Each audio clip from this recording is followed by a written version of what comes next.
Yeah, there was a study about 30 or 40 years ago in which doctors used to follow the textbook standard that everyone can lose weight if they eat less than 1,700 calories a day, because that was a study done in the 20s or 30s on healthy people.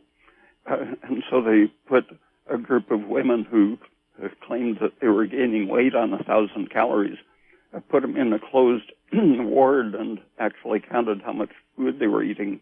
And some of them could maintain their weight on 700 calories a day, especially women who had dieted a lot, because several adaptations happen to chronic, poorly balanced dieting.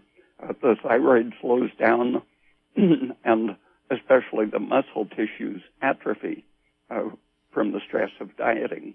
And if you think of the stress metabolism as being very similar to the diabetic metabolism, basically you shift over to burning fat rather than sugar.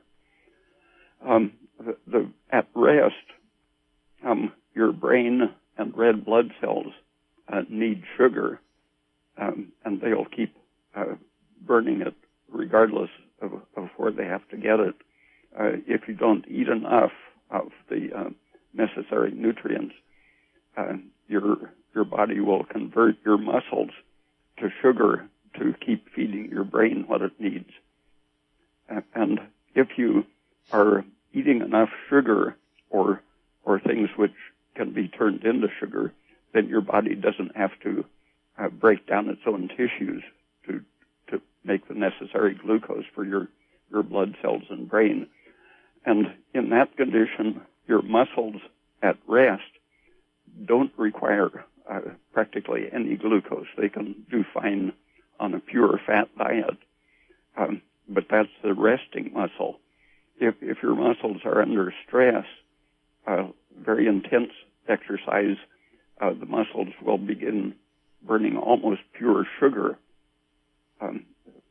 So it's the massive muscle at rest which will burn fat calories and leave the protein for your functioning tissues and the sugar to sustain your essential brain and immune system and such.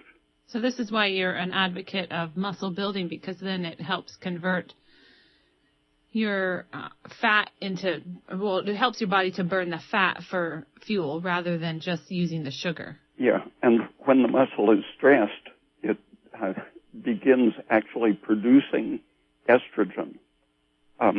When you're building muscle in a safe way, the muscle begins producing testosterone actually right in the muscle, which helps the rest of the body. The heart is one of the main targets of testosterone. So well-developed skeletal muscles are actually sustaining the heart muscle as well as the brain and the lungs, which need the stabilizing anti-inflammatory steroids.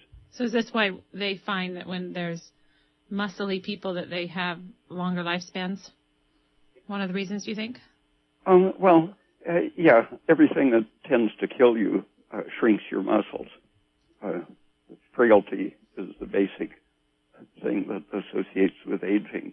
Bones and muscles go away at about the same rate with aging.